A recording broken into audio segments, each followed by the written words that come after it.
Thank you, Dean.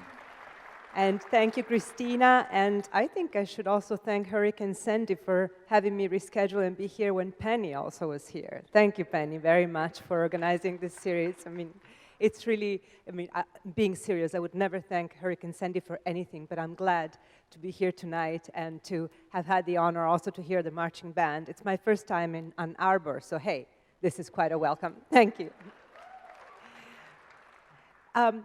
I know that the Penny Stamps series are about people's personal life. They're quite intimate and quite directly to the point about what people do. But to me, talking about design is talking about my life. And in particular, the design that I see today, which is amazingly vital and sprouting in so many different directions and taking over the world like an octopus, I really see what I would like to be throughout my whole life. And design today is very special. If you see, this slide is a slide by a dear friend of mine, Tony Dunn. He's the director of the program of design interactions at the Royal College of Art in London. And he uses this slide to explain to people how design used to be and how it is now. And I'll get back to this slide also at the end of the lecture, but you see there's a dynamism on the right-hand side, and on the left, there's a lot of good intentions, but there's really an old-fashioned look at design as form follows function, as problem solving. No, designers today sometimes make problems and also hint at ways to solve them, and by doing so, they're even more useful to society and to the future of the world. Yeah, a little baby just screamed at it. Absolutely. Nothing new. Designers, when the going gets tough, really are the tough that get going. It's happened in the past. Designers have always been critical together with architects. And I can go back, there's been many periods in history, but I can simply go back to the late 1960s and early 1970s. And Ann Arbor knows what the late 1960s were about and what the turmoils throughout the world were. And at that time, architects and designers were thinking of how we should live in the future to be in better harmony with nature and to have a better human relationship amongst ourselves and less kind of control from the government, a more organic way to live. Now, this way of thinking, you're looking here at Super Studio. They were architects in Italy in the 1970s and late 1960s. This is pretty much what's happening also today.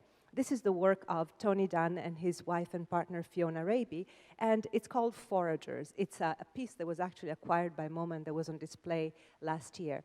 It's the same idea as Super Studio in the 1960s. It's asking the question, what if? And that's what many designers, the most interesting designers, are doing today.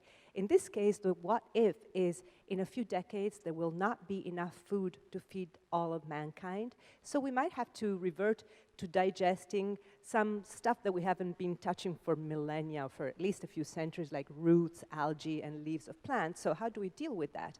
Well, Tony and Fiona have envisioned these beautiful objects that are almost like outsourced gastrointestinal systems. Of course, these are just models, and these are French students in the French countryside modeling the way we will in the future digest algae and leaves. But no matter what, you can see what the trick is. It's being critical while at the same time presenting a visually compelling and disquieting image of what things could be if we don't change the choices that we're making today. And that's the kind of criticism that so many designers are about, whether they are, as they are over here, living in Tijuana and being obsessed with the border between the United States and Mexico, or whether, on the right-hand side, they are simply obsessed by life. And that is the work of my beloved Toby Wong, a designer that died 2 years ago in mysterious circumstances. But what you see there are a rose brooch that's made of bullet-resistant material, so you put it on your heart and it's going to stop the bullets, just in case. And up on top, a duvet that's made with the same material, so you can sleep really well at night. Design today is very often activist, and activism is not necessarily the activism that we thought about in the past decades. Of course, it can take that kind of appearance. This is the work of Ralph Borland, who's a South African performance designer and programmer that was trained in New York. It's called Suited for Subversion, and it's a suit that you're supposed to wear when you go to protests. It's going to protect you from the batons of the police. Also, there's a camera on top of your head that films the whole action, just in case there were any disputes. And the last touch is a loudspeaker over your heart that amplifies your heartbeat and lets the police remember that you're a human being. Also, if you can imagine hundreds of people wearing it, there's this threatening collective heartbeat. You know, so it's wonderful. Talk about passive aggressive. You know, it's really a beautiful way to think of protesting. But there's forms of activism that are more entrenched with the way we live. You know, this is a series of homeless shelters by Cameron McNall, who's an architect in Los Angeles.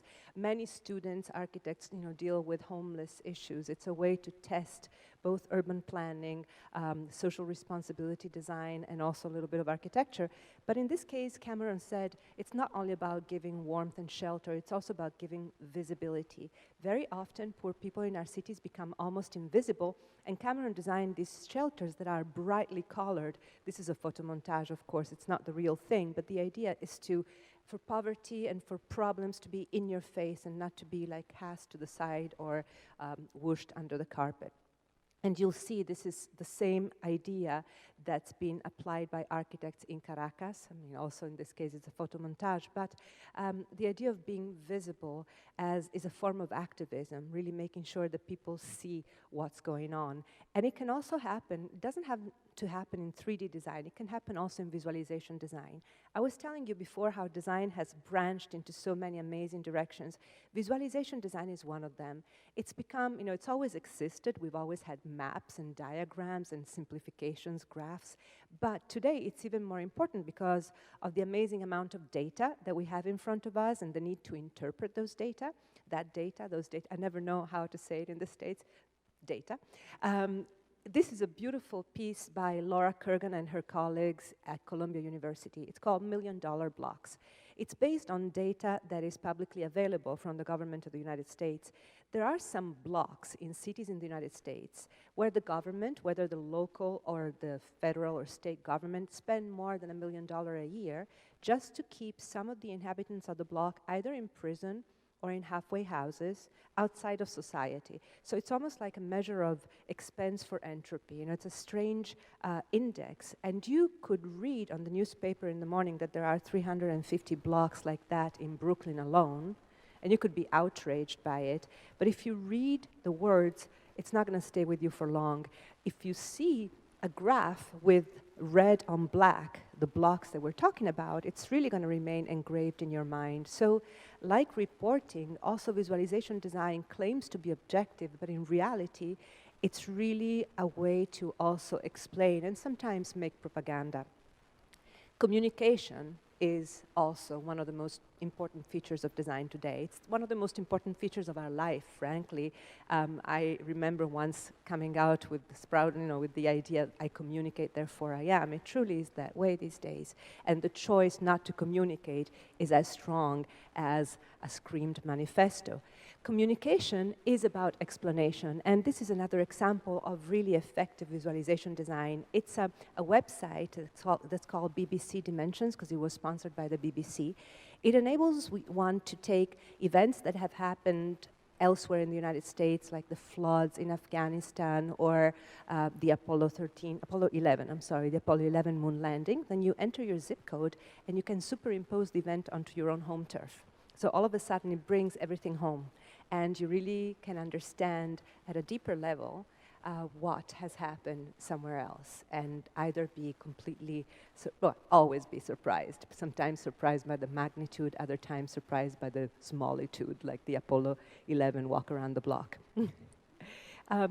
In the same way, you can also try to communicate with other beings. You know, it's wonderful. There's all the Maya land art or the Celtic land art. In this case, you can mow a QR tag in a lawn. This was in Germany. And the QR tag, when read from Google Earth, spells hello world. So it's different ways to explain yourself for the gods to read. And these are other examples of communications with the gods. This was an exhibition that happened 2 years ago at MOMA. It was called Talk to Me. And we had a corner that was about talking with God. So we had examples for the Jewish religion, for Catholics, and for Muslims. And I'm showing you here the Catholics and the Muslims. So for the Catholics, that little thing that you see, that kind of altar object, is a ticker tape for cloistered nuns in northern England that is connected to Google News and to another website that is more intimate, that searches people's Facebook pages for feelings. And it basically gives the nuns in this cloistered convent in England pretext, things to pray about. So they keep it in the corridor. It's really in use. They keep it in the corridor and they walk by and see what's going on, and they pray about it. So it's quite interesting that it's being used. And we have in the collection of MoMA a copy of it. And instead, on your right-hand side is El Sajada, which is a Muslim prayer mat that has a compass module inside and is built on an electroluminescent carpet. So when you turn it in the right direction with Mecca, it lights up. Now, of course, we all know where Mecca is, but it's a symbolic gesture. Taming technology to the divine is a pretty wonderful way to treat design as really a means to an end, a way to be more human. And that's what we're trying to do every step of the way. This is one of my favorite objects that I've seen in the past few years. We're talking about communication, about being more human. This is a beautiful object that is called a menstruation machine that is meant to be worn by men to experience for real what it means to have your period.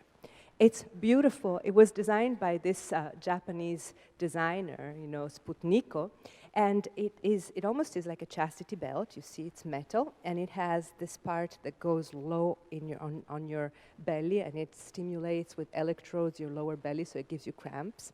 And then there's a reservoir in the back. There's a reservoir in the back. You're supposed to draw your blood and put it in there, and then a cannula delivers it between your legs. So you got the cramps, you got the discomfort of having blood that you need to take care of, and also a certain bloated nature. There's the whole shebang is there. And I always saw it as the most extreme form of communication. Truly, it's about breaking down one of the last barriers of communication between men and women. Whatever their gender orientation, it's a sexual situation that is very hard to explain. And as always, Sputniko puts it together in a wonderful way. She starts with the object, then she builds a persona and this kind of art, and so you see there Sputniko, but she is dressed up as Takashi. Takashi is a man's name in Japanese. Takashi is a guy that today wants to feel what it means to be a woman with her period. And then Sputniko also always makes a song with a video. And in the song, because she is a pop star in Japan and a designer in England, it's quite interesting. So the song and the video, there's Takashi that goes around town with a girlfriend of his, not his girlfriend, a girlfriend, and she's singing, saying, "It hurts, right? And it's gonna hurt even more." And it's just this kind of strange, bittersweet, but very moving, in my opinion, and also very funny situation. Thinkering. Design is very much about thinking with your hands. Thinkering is an expression that was coined by John Seely Brown, who was one of the greatest directors of Xerox PARC, which was a laboratory, an R&D laboratory for Xerox in Palo Alto, where artists and technologists would work together. And it's about thinking with your hands. It's about doing things, maker culture today is really about that. And one of the best examples is this iWriter machine. I don't know if anybody has ever seen it before, but iWriter is the work of a group of engineers, programmers, and artists that revolve around iBeam, the institute in New York City, who decided to help a graffiti artist from LA, Tempt One, who is paralyzed in bed because of Lou Gehrig disease. They wanted Tempt One to be able to tag a building in downtown LA one more time, even though he thought that would never happen for him in his life. And Tempt One, there's a documentary on him out right now. It was really a big deal in the graffiti community in the 1980s and early 90s. He was one of the calligraphists. To make a long story short, what they did is they used software that they had developed to tag buildings with laser beams, and they also created another software that reads your eyeball movements. So with a very cheap pair of glasses, a computer camera, and this software, Tempt One from his bed can draw the tag onto a screen in front of the bed, and then, when satisfied with his eyeball movement, send it to a computer in downtown LA, actually on the number 10 it was, that projects the laser tag onto the building. It's quite amazing, and it's very moving, but the more amazing thing is that everything is open source and available, so you could do that for yourself for $45 to $50. Now, in the past, this kind of technology for patients that are completely paralyzed would cost at least $10,000. Instead, right now, you can have it for $50, $60. Of course, it's also useful to communicate, to write, to speak. So it's very important. And this is what tinkering is about. It's about trying to improve society by making things not only better, but also available and repeatable by everybody. And the whole maker movement, which is people that get together to make small robots, to actually make things, is about that. This is one of the examples. It's a 3D printer that you can actually build by yourself. It doesn't all have to be high-tech. I'm talking about high-tech a lot, but sometimes low tech is as demonstrative and as deep and as strong. This is the work of Martino Gamper, who is an Italian designer that lives in London. He decided to make 100 chairs in 100 days using only stuff that he would find in the streets in London. So every night, he would go home, and having picked up chairs of all kinds in the street, he would make this little monster that the little monsters that taken one by one are so inspiring, and taken as a group are a wonderful population and of examples of how one can be not only creative but also responsible. Quite beautiful. Once again, first time, oh no, 1974, Enzo Mari, one of the great old men of Italian design and one of the grumpiest too, was doing this. He was trying to eliminate the function of the manufacturer and the function of the designer, Marxist till the day he will die. He was always like thundering against the tyranny, the stylistic tyranny of manufacturers and designers, and he was giving people drawings of how to make their own furniture. So way before IKEA, it was the real democratization of design. Deeply ironic. Irony is a weapon, as you know. And I remember when I was in Milan and Colors, the magazine by Oliviero Toscani and Tibor Kalman, first came out. I was outraged. I was a little Milanese girl, well-to-do, and I was like, oh, why do I have to see a newborn baby all with bloody and disgusting on the cover? And then I got more and more drawn to Colors magazine because it was so powerful in the way it used visuals to really épater le bourgeois, to really stun the masses, especially the well-to-do Milanese masses, and with images like a Black Queen Elizabeth and much more. The problem with Colors has always remained with me the fact that it was, after all, an advertising house organs for Benetton, but nonetheless, it was amazing to see what irony could do. The same kind of irony that, once again, Dan and Raby use, for instance, in the hideaway furniture on the sides, which is furniture that's made with the same wood as your floor at home, so you can hide away if mean people come home, once again. And in the middle is Priscilla, the huggable mushroom, which is, of course, a way to embrace your fears. It's an atomic mushroom. And which, when it was shown in an exhibition called SAFE a few years ago, garnered me an article from the Bulletin of Atomic Scientists. I was really proud for an exhibition at MOMA. The idea of also having this different way of looking at design and different way to interpret design. You see here a chair from the Do Hit series. The idea is that you get a cube of steel and a mallet, and then you have to make your own chair on your own, so you really sweat your chair. And on that side, instead, is a wonderful work, a wonderful piece that is by Andrew Friend. It's a contraption that enables you to feel the whole brunt of a lightning without dying. So it attracts the lightning, and it just has enough insulation to avoid killing you, but you really feel it. So experiential design, we can call it. And in this case, the form of irony that I love, it's so delicate.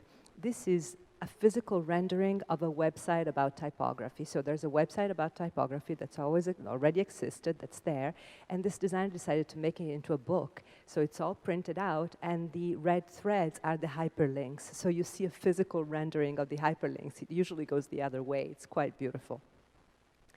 Political. You know, we get taught in Italy that anything that is beyond the family nucleus is politics. So the moment you go beyond a couple and their children and all the relatives, in Italy it's like all their 150 relatives, then you are into politics.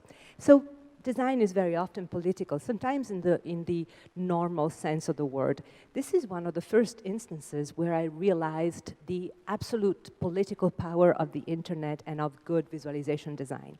It's a site from 2004 called They Rule, and it brought shivers down the spine of so many of the people that were running the United States at that time, because it visualized many corporate boards in the United States, and it connected them to various parts of the government. So in a way, you could see all the possible conflicts of interest, whether real or possible.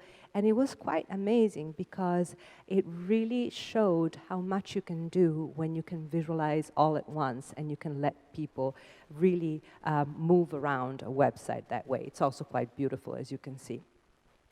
Today, visualization design is still political, and even more so. I showed you before the $1 million blocks.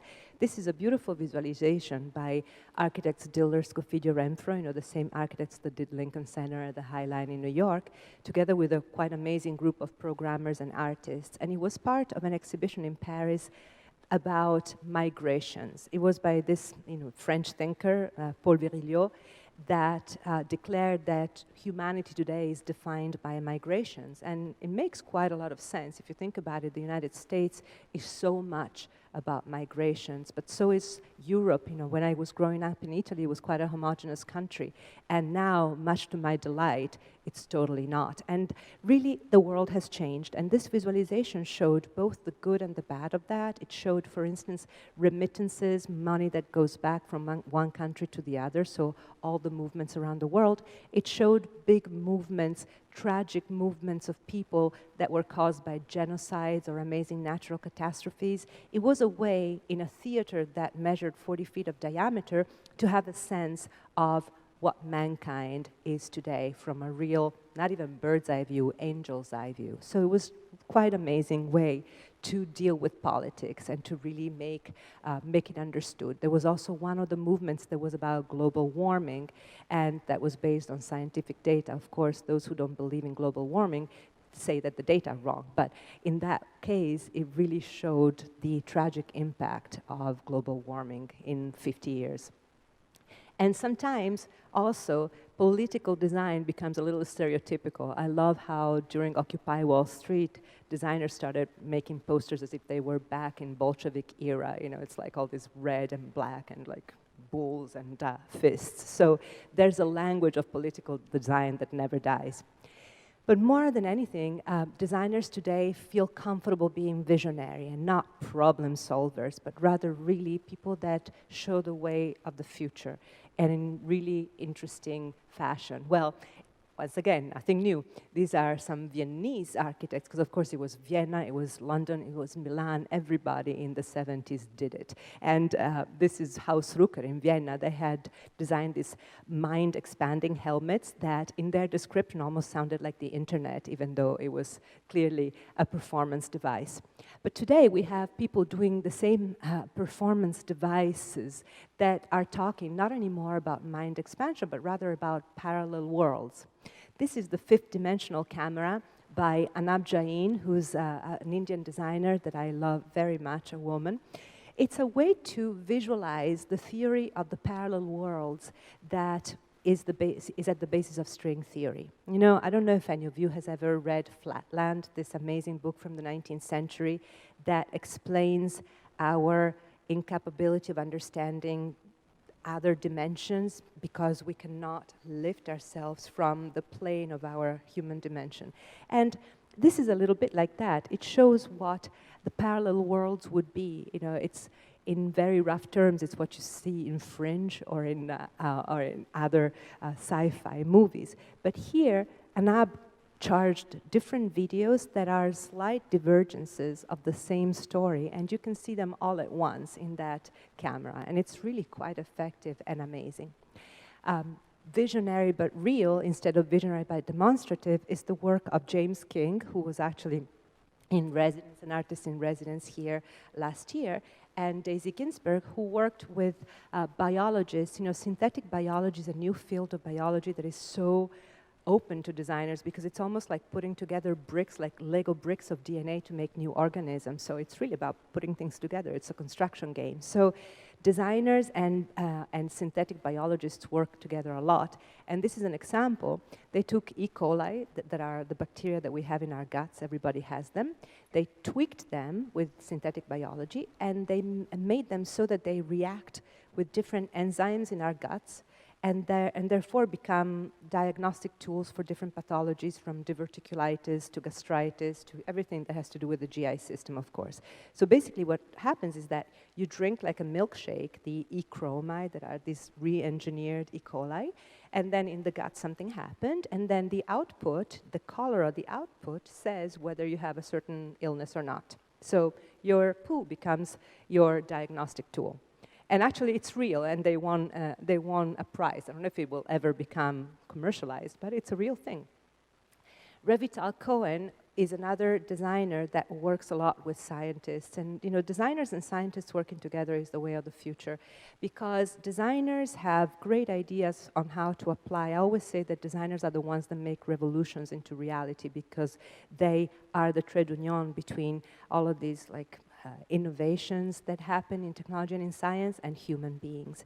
And scientists love to work with designers because when they work with designers, they can take a break from peer review, they can loosen up a little bit the rigor of the research, and they can think more freely. So in this case, Revital is working, for instance, with a neuroscientist that believes that in order to make better prostheses for amputees, you need to harness ghost limb syndrome instead of making it disappear. You know about ghost limb syndrome. It's about feeling your lost limb as if you were there, feeling the pain, feeling the impression that it's there physically, and it's usually cured with physiotherapy and mirrors in order to make it disappear. Well, this scientist, this neurologist believes that instead, if you harness that feeling, you can get to re-stimulate the nerve terminations and apply prostheses that are also neurobionic prostheses. So it's really extremely interesting, and she collaborates with these scientists a lot. It usually is a collaboration between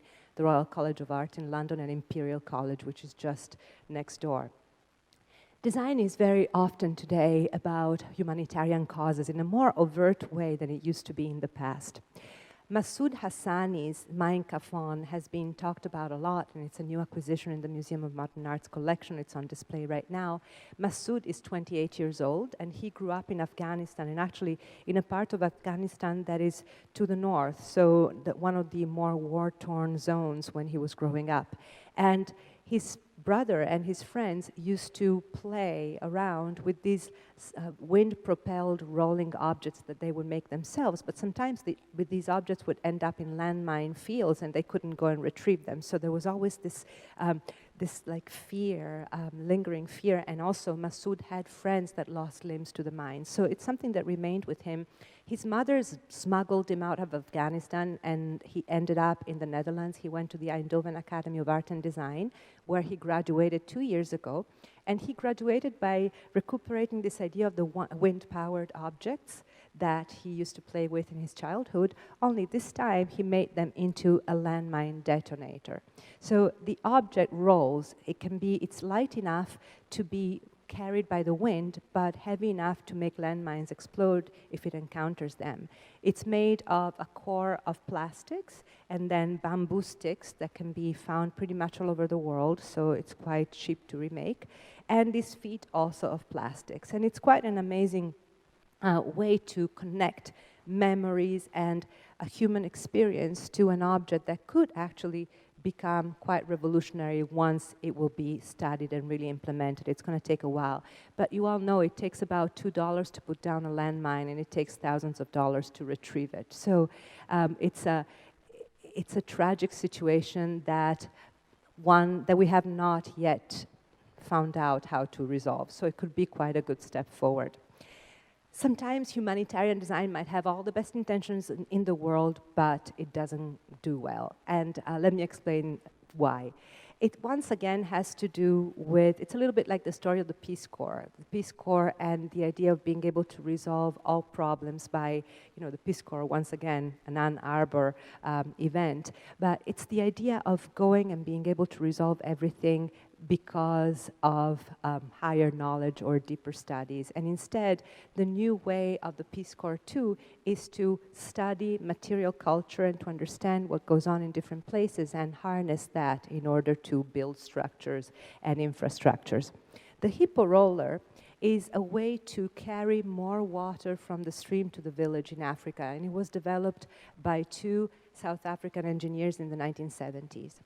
Project H is a wonderful duo of designers in the Bay Area that decided to devote themselves quite wholeheartedly and quite selflessly to humanitarian design, and they decided the first thing they were going to do was to improve on the Hippo roller. It could be designed better, the two parts could be symmetrical, so the same rotation molding machine could actually have some economies of scale, it could be packed better, blah, blah, blah. They sent the drawings and they tried everything. They left the Bay Area and they went to Nigeria. Total flop. Why? Because they didn't take into account that certain companies were already doing things a certain way. In other words, they had tried to make, as we say in Italy, the step way longer than their legs. So what they understood is that in order to really have an influence, you try to go local and you try not to do things until the end. You try not to finish things. You want to leave them unfinished for people to actually work with you.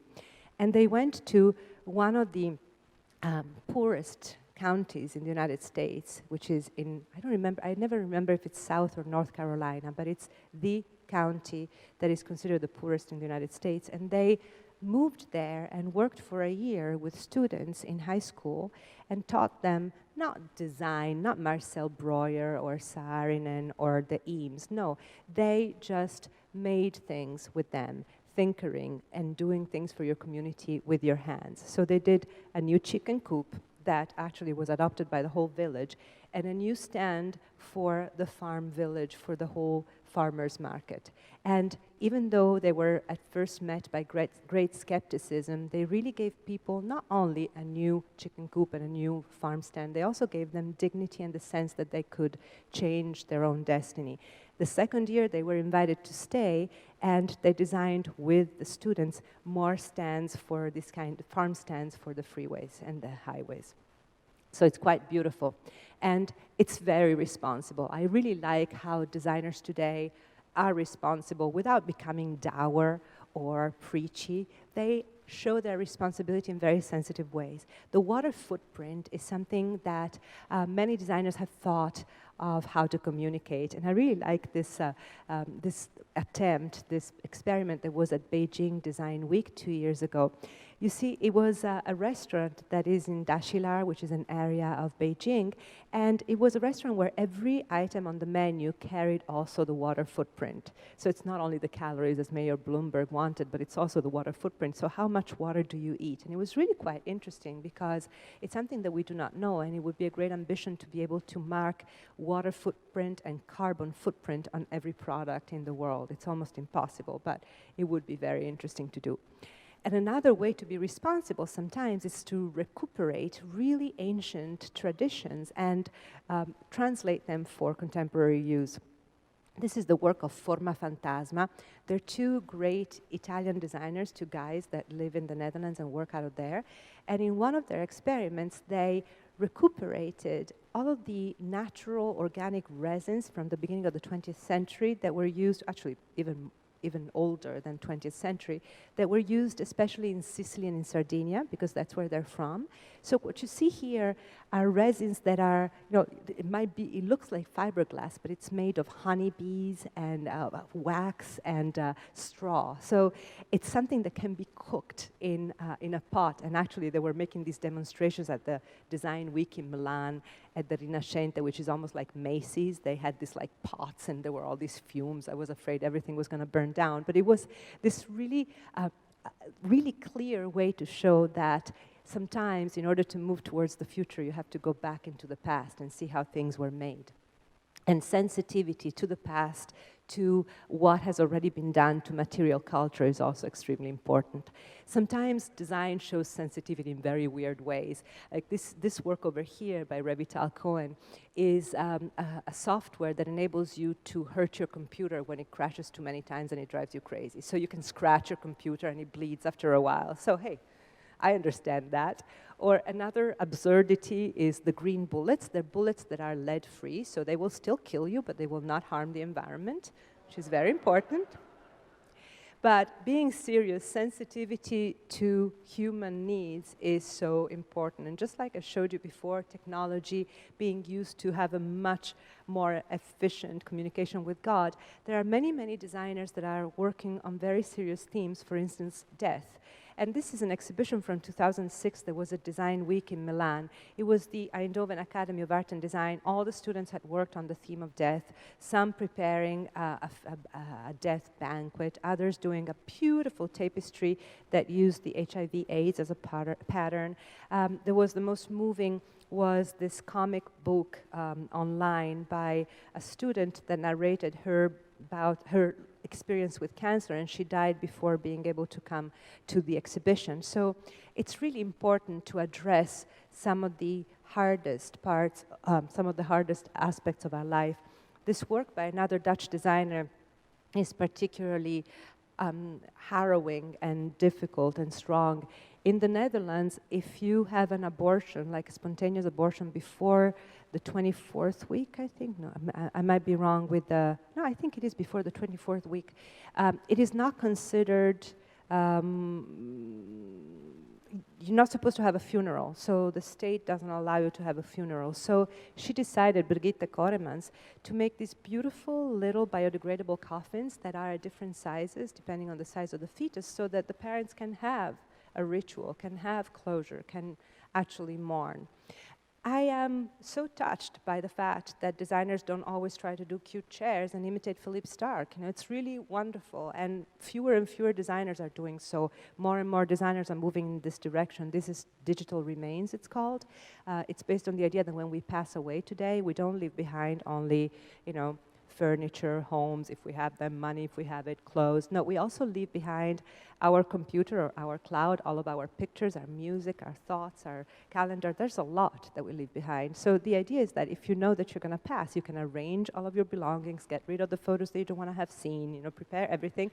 And then there's this urn that in reality is a hard drive. So you can store all of your digital remains there, and it's beautifully crafted with wood or lacquer. And then after you pass, you know, your loved ones can put it next to their computer, and by Bluetooth connection, poof, they can have all of your digital remains on their computer. So it's at the same time like weird and beautiful, but it's part of the truth. And sensible is what design will always be. Even when it is so poetic and even when it is so lyrical, design is always about sensibility. This is a great example of what we can learn from developing countries. I always feel uncomfortable saying developing countries. I don't know how to call it. Countries that have, you know, a lower GDPs in England, yeah, because in Italy it's PNL, okay, Prodotto Nazionale Lordo. I always have a problem with acronyms. So countries that have less money and a slower economy.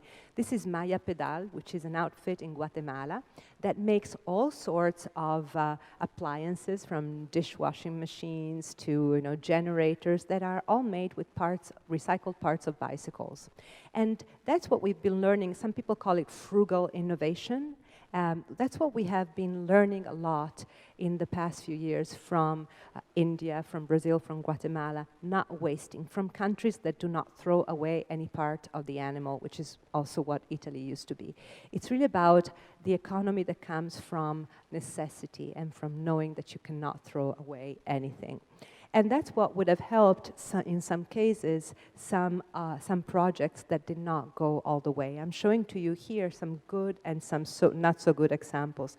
Top left is a good example. The company Philips has, like Siemens, like many other companies, has labs in different parts of the world. And what it does is exactly what my friends did not do with the Hippo roller. It really hires people that are local, and the people from the mothership don't go there if not to make sure that things are going fine. So the Philips office in India developed that stove that is called chula. Many women and children in the world die because of the fumes that come from having inside stoves without an exhaust. And so this is amazing that they were able to do so. They kind of give an idea, they teach people how to make it, they give them some basic tools, and then the kitchen can be made by the different populations. On the right-hand side, top, is an example that is not in a developing country, it's actually in London, it's Southwark, to the south of London. And it's about designers helping people in that part of London live better, especially elderly people that had lost their partner. It's a way to help them find a community again. They teach them to use social media and to use Skype or other means to first make contact through the computer, and then the contact becomes physical. So it's about reintroducing them to society. And it works really well because, once again, it's about sparking a community. It's not about installing an infrastructure. And instead, an example that went so-so is the one laptop per child that you might have known about. It went really well until it was not sensible and realistic enough, and it tried to develop its own interface, and it was kind of run over by companies like Microsoft and other companies that have more of an economy of scale already in place. More than anything, design is still pragmatic, and that's what we will encounter all the time. Designers are pragmatic even when they have to deal with really difficult situations. This is my friend Ezri Tarazi, who's an Israeli designer that was in the army and was commissioned by the Israeli army to design gas masks for newborn babies and for toddlers. And it was just amazing the kind of process that he went through. He was saying, okay, newborn babies need to lie down most of the time. Toddlers need to be held, so I'm going to make sure that the juncture is about here so the mother can hold the baby. When you're a kid, you want to drink your soda, and maybe you want to jump up and down, so you need to have something that can also allow you to drink your straw. It was just quite amazing, all the considerations that he was making, trying to maintain a spirit of normality and of real life, even under difficult circumstances. And this is the work of the Chilean company, architectural company Elemental. It used to be that once upon a time, architects especially, but also designers, were all about ego. No more, and that's so beautiful. Elemental does not do big buildings that will make them famous for the rest of their lives. No, it helps people in Chile get their first homes. Chile has a very strange economic system. Interesting, it's social capitalism in a way, so the state gives you a once-in-a-lifetime subsidy to buy your own home. And it might give you have to put some money. So the state gives you $9,700. You need to have at least $300. And what you buy is you buy one of these homes by Elemental that are the basic three-dimensional canvas on which you can build your own home. So they're on 2 floors, very basics, cul-de-sac, so they start a community. And then you're allowed to add your own balcony, add your own lodge, but it's really a jump start. It's a way to let people be themselves. And that's what is really beautiful about design today. First of all, design is not anymore divided. It's architects do design, designers do architecture. The most up-to-date people that work in this field do not see those distinctions as paralyzing anymore. But also, it really is about moving on. You see over there, old design used to be problem solving, new design is about problem finding. Old design was about providing answers, new design is about asking questions. Old design used to be about applications, new design is about implications, and so on and so forth. I particularly like one of the last lines. The old design was about consumers, new design is about citizens. And the funny thing is that it once again brings me back to one of the most complicated and interesting moments of the 20th century, which is the late 1960s and early 1970s. There's a lot that we can learn from those years and a lot that we should never learn. We've moved really far from it, and in a way, the sense of responsibility that exists today is something to be cherished. And design needs to move forward, and if that means burning a few more chairs, so be it. It's all welcome. Thank you very much.